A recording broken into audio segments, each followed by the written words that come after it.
Welcome to Section 420, Talking Yankees.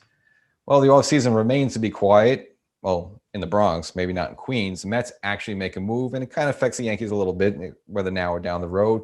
They make a big trade for Francisco Lindor, getting him from the Cleveland Indians. So he will be in a Met uniform, number 12. That's Roberto Alomar's number when he was the Met, which wasn't really too successful, but I'm sure Lindor will be a little better at that point. So, again, big move for the Mets. And again, it's all about Steve Cohen. Again, putting money where his mouth is and say, hey, the Mets, we're not going to be a small market team. And so far he's already proven it. So big move for them. And it kind of affects the Yankees because, it was kind of dangling out there that maybe the Yankees might trade for him, whether now or next offseason. Well, it's probably going to be off the table. And probably one person is happy about that is Gleyber Torres. So it probably secures that he was going to be there. Again, I didn't think Lindor would come here. It's just because you have Gleyber Torres, you're paying peanuts too. And again, you're with the hopes, that he's going to be your shortstop of the future. It doesn't make sense. You would want to make a big splash and losing some blue chips as well, have to pay a lot of money to someone like Lindor. So that kind of settles that. And for the Yankees themselves, yes, they did make some moves, pick up some minor league arms with Jonathan. I guess one move that, kind of is somewhat newsworthy would be the trade they made for Greg Allen from San Diego. Now, again, he was part of the Mike Clevinger deal that sent Mike Clevinger from Cleveland out to San Diego. So he was part of that deal, but they designated for him a sign, so it seemed like they were just looking to drop and get rid of him anyway. So the Yankees traded him for left-handed James Reeves, who, do you know who he is? I don't. So anyway, small potato. So what this really means, though, Greg Allen is known as a good defender. So that pretty much, again, we all knew it as well. Probably definitely puts the icing on the cake in terms of Brett Gardner ever coming back. Because the one thing about Gardner, always a great defender, whether it was in left field and center field. So now you have Greg Allen, kind of probably going to take his role as a utility outfielder, kind of, late inning defense type of guy. Again, he's not really known for his bat, more known for his glove. And that's someone who, even though Clint Frazier improved defensively, maybe that's someone that, you put Greg Allen out there, eighth and ninth inning just for defensive reasons, or a situation with Aaron Hicks, which you always know Aaron Hicks is going to pull a hammy at some point or a groin. You could have, Allen out there as well. So that definitely probably says goodbye to Brett Gardner as well. Maybe just creates a little competition because Mike Troutman did not have a good 2020. So maybe just, Cashman maybe wants to light a fire on Tauchman, create a little more competition, so he adds Allen. So that's really been going on in terms of the Yankees. Other than that, it's been relatively quiet. So as for our next guest, Brad Baluchian, he's a college professor and wrote the book, The Wax Pack, On the Road in Search of Baseball's Afterlife, in which he took a random pack of 1986 Topps cards, chewed the old gum, and tracked down each of the players inside. Now, he documented his journey in this book, which has been a LA Times bestseller, as well as listed on NPR's Best Books of 2020. And he's here to join us now. Hi, Brad. Welcome to the show. Thanks for having me, James. It's a pleasure. Now, we're going to discuss your book, The Wax Pack, or On the Road in Search of Baseball's Afterlife, a book that came out last year. But before we get into that, just tell us about yourself in terms of, where you grew up, and maybe any interest you maybe had in baseball or baseball cards, as a kid. Sure. Thanks for having me on the show. I grew up, I'm actually out in California, in Oakland right now. I've been living in the Bay Area for about 14 years, but I'm actually a native New Englander. Grew up in Rhode Island. By any accounts, should absolutely be a Red Sox fan, but I was never one to follow the crowd. So as a little kid, I was, I guess you could say, a free agent fan. And I heard, for whatever reason, my favorite letter was F. I don't know why I had a favorite letter when I was like 5 years old. But I heard the name Philadelphia Phillies, and I thought it was the greatest thing I had ever heard because I thought it was all F's, and I obviously couldn't spell. So I became a diehard Phillies fan, and that was hard times back in the late '80s. You had some pretty rough teams there for the Phillies. But now I live out in California. I'm a writer. I'm a professor. I teach biology, and I write books about old baseball cards. And growing up, I collected cards like so many people. That baseball card collecting craze in the late '80s. Still have thousands of my cards, and really the genesis of this book was just that passion of ripping open wax packs back in the day, and kind of the crazy idea of what would it be like to get a pack now that had never been opened from back then and actually go on a crazy road trip to track down all the players in the pack. Gotcha. Now, in terms of the the book itself, I mean, is it something like you knew you're going to write a book before you went on this journey, or is it something like I just want to try to do this for fun and to see where it goes? I mean, what was kind of like the plan, I guess, pre-book, before you actually, started writing and started going on this journey? No, I knew from the beginning it was meant to be a book. I didn't know if I was going to be able to get it published or what, but as a journalist and a writer, I have a ton of book ideas, and I had this idea that it'd be kind of neat to structure a book around a single pack of cards. And you can almost imagine 15 cards in a pack, 15 chapters in a book, one chapter per player. And so I basically said, I'm going to write a book about the journey and, tell the story of these individual players and their what happened to them, where are they now, but also weave in my own story of being on the road, being in my mid 30s, and what it's like to, now as an adult, get to know and find the guys that you worshiped as a kid, that these guys were actually my childhood heroes, and what is it like to get to know them as an adult. Gotcha. So when you I guess maybe a box of cards.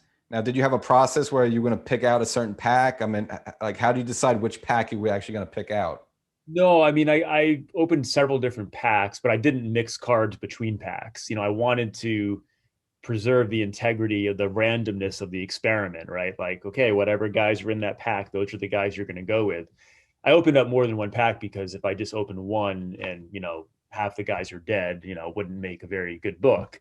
So I ended up picking a pack that had guys that were spread out around the country. And it didn't hurt that one of the players in that pack was my favorite player as a kid, a guy named Don Carmen, who was, people were probably like, who's that?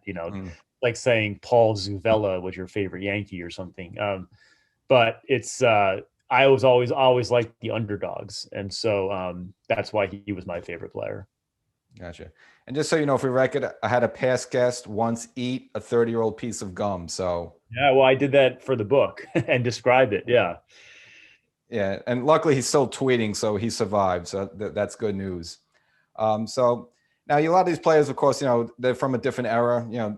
Everyone now is on social media and Instagram, and all that stuff. So I mean, how do you go down track some player who's only been in the majors for like 4 years, 30 years ago, and kind of dropped off the face of the earth? Like how are we able to track down some of these players? Well, the harder ones were how do you track down Carlton Fisk, right? Mm. The guys that are really famous in the sense that getting them to talk to you is really challenging. And as you might imagine, I had a range of players, and the guys that were more famous, like Carlton Fisk or Dwight Gooden, some of them were not willing to talk to me. So for those guys, I still write about the process of trying to find them. And so I end up, for example, in Dwight Gooden's living room, and he's not there. I end up chasing Carlton Fisk around a golf course in Florida. It's very much sort of, going to all extremes to find these guys. The guys that were only played 4 years, 30 years ago, like Jaime Kokenauer, it's as simple as, looking up his number in the phone book or online and then calling him. I mean, guys that were not famous are not as hard to find because no one's trying to find them, right? It's they have and they're just like you and I. Gotcha. So, you guess that you start this journey back in the summer of 2015. Again, going 11,000 miles, 38 states, it was like 48 days. So, I mean, how did you plan all this? Did you have to take multiple trips and go back and forth? Like, how do you like put together that itinerary? I spent almost a year planning. And as a professor, I don't have to teach in the summer. So I had a big block of time. And yeah, no, it was an enormous, a lot of people say, oh, I want to write a book. And just know that if you're going to do it well, it's an enormous amount of planning for this kind of thing, right? I mean, first you have to just figure out, the logistics of how you're going to get across the whole country, and then try to contact these guys in advance and set up a time to meet with them. So yeah, it was like a job just to plan the trip. Okay, so again, the book, The Wax Pack, it's On the Road in Search of Baseball's Afterlife, available on Amazon. And they go follow the book on social media, Twitter and Instagram, at Waxpack Book, as well as the website, waxpackbook.com, again, to get information if they want to purchase the book and so forth. And the book has had a lot of success. Again, came out last year, a Los Angeles Times bestseller, on NPR's list of best books of 2020.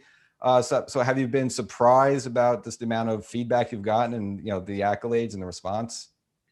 Yeah, I've been pleasantly surprised that it's done really well. But I always believed that this was good. It took so long to get published. You mentioned that I took the trip in 2015 and it came out in 2020.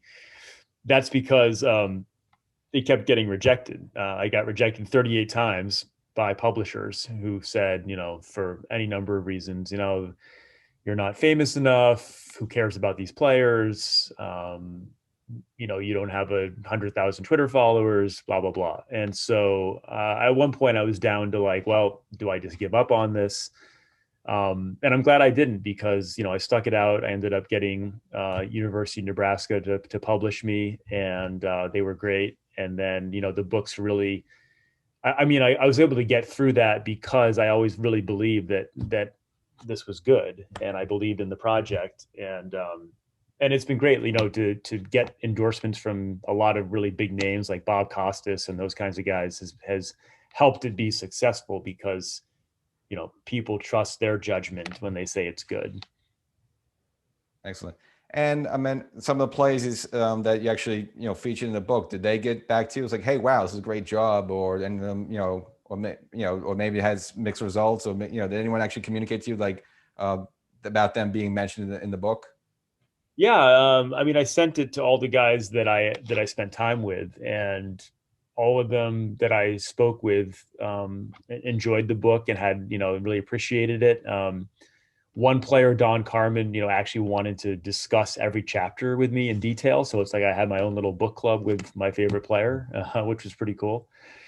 Before the pandemic, I was going to go on a book tour, and several of them were going to come with me and make appearances. So unfortunately that didn't happen, but yeah, I was really pleased with how they reacted. Gotcha.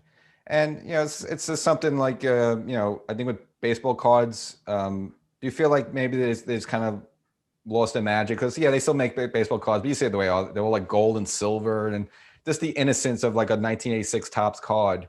I mean, what's so special about cards maybe back 30, 40 years ago and before that, compared to like, why don't we have like that now?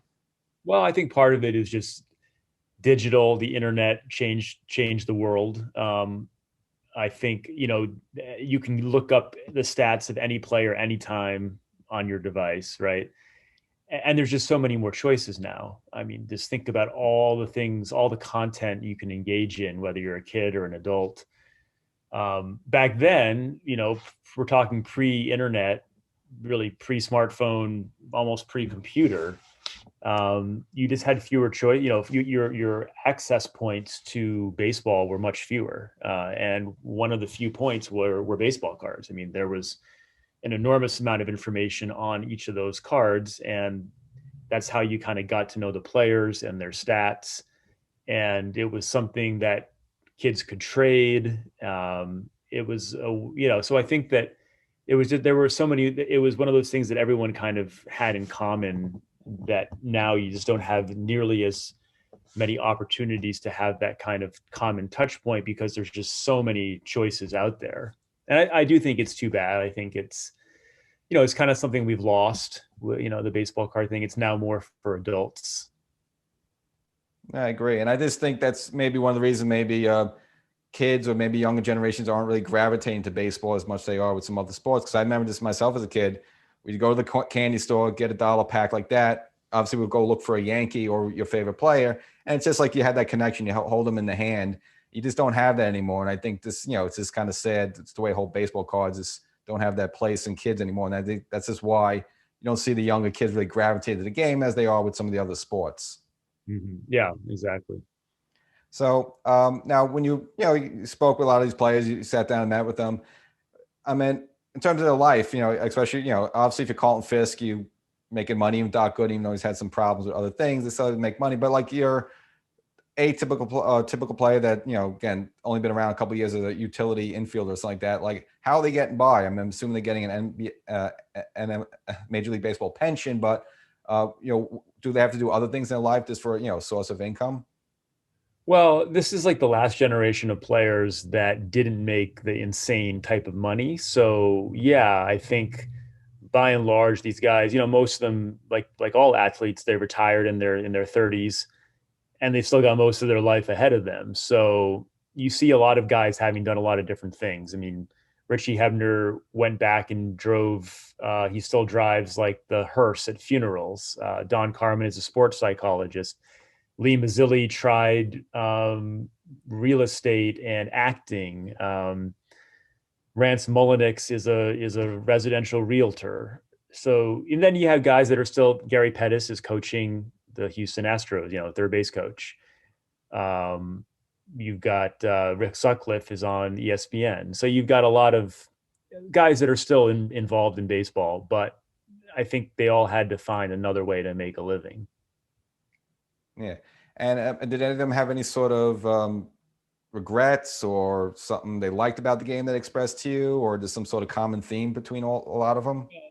What was really, I mean, the book really, I tell people it's really not a baseball book because it's so much more about how much we have in common, how much everyday people like me have in common with them.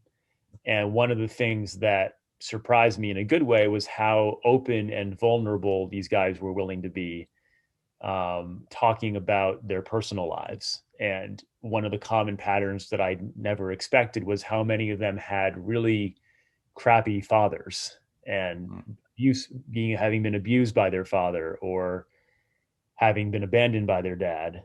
Um, that theme. It's sort of like the father son Field of Dreams theme turned on its head, right? The ugly side of that, and so that's what really I was able to get into in the book is some of these challenges these guys had, whether relationships with their dads, divorces, drug addiction, alcohol addiction, anxiety, things that everyone deals with. And I think what you walk away from the book with is an appreciation for not how different these guys are from you and me, but for how similar they are. They're just people. They have the same problems that we deal with. If anything, I tried to make it a blend of my story and their story. So I really wanted to, I mean, I had like, if you want to talk about, I had hypotheses about what I was going to find, and that's sort of scientific in a sense, but the actual writing of the book is very much a mix of, I'm a character in the book. I'm in there. I talk about my own personal life. And, so I always tell people like, if you're looking for just a straight up baseball book about old baseball stories, like don't buy my book because it's got some of that, but it's also got a lot of reflection about life and about the parallels between my life and their lives. And, what can we learn from these guys as not just as baseball players, but more importantly, as people. Gotcha. And, you don't have to get too much. You don't want to give away the book, but you also said on this trip as well, you connected with some loved ones of the past as well. Right. So I one of the themes of the book is me being in my mid 30s, still single, not married, no kids, and kind of thinking out loud about where I am in my life, where I thought I would be. And in the process, like when I go on this crazy road trip, I not only meet up with these baseball players, but I meet up with my ex-girlfriend who I thought I was going to marry at one point and see her for the first time in almost 10 years. And so I talk about, what that's like. I talk about dealing with obsessive compulsive disorder, my own OCD, and then how that relates to how baseball players, these guys dealt with fear and anxiety. So there's a lot of that in there, right? It's not, it's more than just a straight baseball book. Gotcha. And in terms of the physical road trip itself, I mean, was it just all car, some airplane, a little of both? Yeah, it was all. I have a 2002 Honda Accord. I still have it.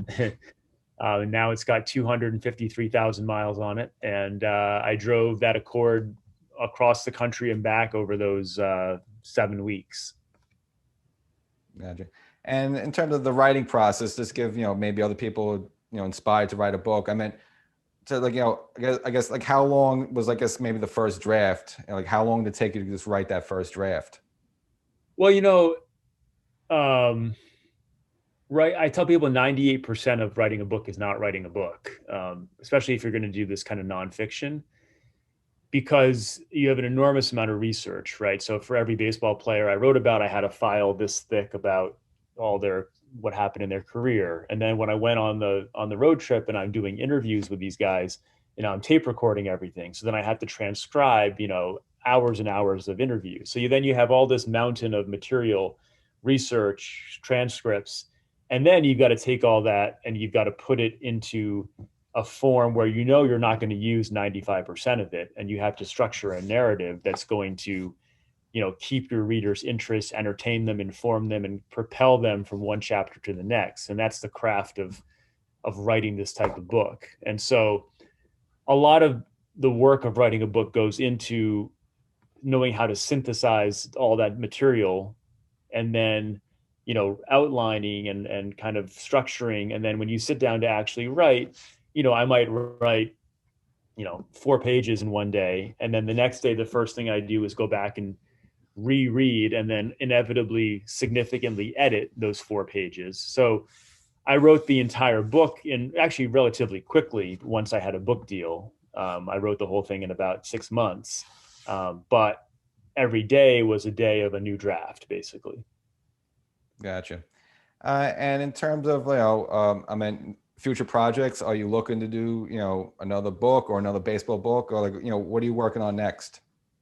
Yeah, I have a lot of book ideas. Some of them are in sport. Some of them are, I mean, I'm a biology professor, so I have a lot of ideas that are in science. Right now with COVID, it's impossible to even do the kind of reporting that I like to do. So I'm just kind of sitting back and um, planning what I might do next when it's possible.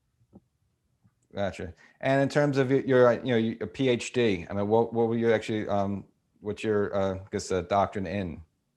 Yeah, so it's an environmental science. My PhD was about, I discovered a bunch of species of insects that live in the islands of Tahiti. So um, that's a whole nother thing. Yeah, but very unrelated to this. But yeah, that's my background. Well, that and baseball goes hand in hand, of Yeah, course. right. And I mean, to this day, I mean, I know myself back in the 90s, I was big on baseball cards. I have a ton of them. I still have them. And do you still buy cards, look card, have any interest in cards, or is this kind of like, kind of grew out of it, or just don't have that same interest as you did maybe as a kid? Well, I like to pull out the older cards and still look at them. The newer cards, I'll buy a pack when I see, especially I like when they take like the new players and they do the heritage cards, they'll do like the old designs with the current players. So I like to buy those. I'll buy a pack now and then, but I don't collect like I used to. Gotcha. And is there? I know I have a few. Is there like a favorite baseball card of you have that you have, like, so and so's rookie, or maybe it's just your favorite player that is kind of like your prized possession? Um, Well, I always had a Mike Schmidt rookie card as a kid that was always, something I really treasured as a Phillies fan. So probably that would be the card that stands out the most. Gotcha.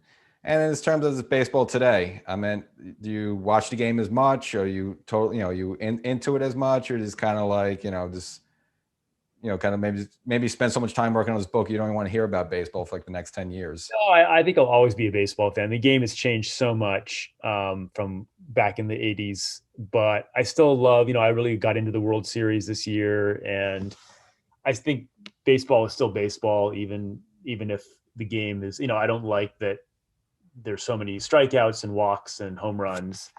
I think that it's maybe a little less entertaining than it used to be. I'd also wish that baseball just, I think they're trying to do this with that like let the kids play thing, but like embrace change, embrace personality and individualism more, because I think of all the sports, you were saying how why aren't kids into baseball as much anymore? I think it's also because baseball's been the most kind of conservative and traditional in terms of how they think the game is supposed to be played. And, I think that we're seeing some changes now where they're letting the guys show a little more flamboyance. And I think that you can still respect the game and show personality and flamboyance. And I hope they adopt that approach. I agree. And I've had past guests say the same thing. They really don't market their players well, and they should, have them be characters, maybe not as Right. zany as Trevor Bauer, but have a personality just to attract people, and then they want to watch the game more. But yeah, again, like baseball's been the last to really take that leap. If you were to show, someone back in the mid '80s, a picture of Roger Clemens, they would know who that is, right? Now, if you show them a picture of Mike Trout, most people would be like, "Who's that?" If you visit different stadiums, I guess what's maybe the stadium you're most impressed with, or your favorite stadium to ever see a game at? Well, it's maybe the least popular stadium in baseball, but I live in Oakland. I love going to the Oakland Coliseum. It's a dump, but I love it. It's, it's affordable. I mean, that's part of it, is like, you can go, pay $10 and sit, even though you're sitting up high. I love to go there just by myself and sit in the upper deck, score the game, take in the game. The weather's usually pretty nice here. And to me, it's like, I don't know, a baseball field's a baseball field, and we can get into all the bells and whistles and all that. But at the end of the day, like, no matter if it's a little league field or a major league stadium, it's just it's a field, right? And that's what I'm most interested in. Now they were talking about possibly, I mean, it's been going on for years, like building a new stadium. Is any update or status on that? Well, they kept saying they kept saying we're going to build a new stadium by 2023, but I think COVID has definitely slowed that down. It's not a sure thing, but they have a location. They still have a lot of approvals they need to get, though. Gotcha. And I mean, you would think though, with the Raiders moving away, I mean, you think, is that better than, I think, this for the stadium itself, where you don't have to like have those games in like September where you have like the 50-yard line on second base? Yeah, I think having the multi-use stadium is kind of, I'm glad the Raiders are not there anymore. I think it's better to just have only baseball. And I did hear one rumor about that stadium, if you want to confirm it or not, that they don't really have urinals. They kind of have like those old-fashioned troughs, like at Wrigley Field. Yeah, I mean, a lot of the restrooms, yeah, it's the troughs. Yep. I did that once at Wrigley. I think Fenway Park might have it as well. So it's like you have to like not look and like Yeah, right. I like the urinal. Well, yeah. Brad, I appreciate coming on the show again. The Wax Pack, again, on the road in search of baseball's afterlife. Check it out on Amazon. Again, they can follow you again. Follow the book on social media, both Twitter and Instagram at Wax Pack Book, and as well as check out the website waxpackbook.com. Brad, again, once again, now it would be nice if you had one of those old pieces of gum from 30 years ago, but I'll let you go this time. Thanks. You don't have to eat the old baseball gum. Letting me off the hook. Thank you.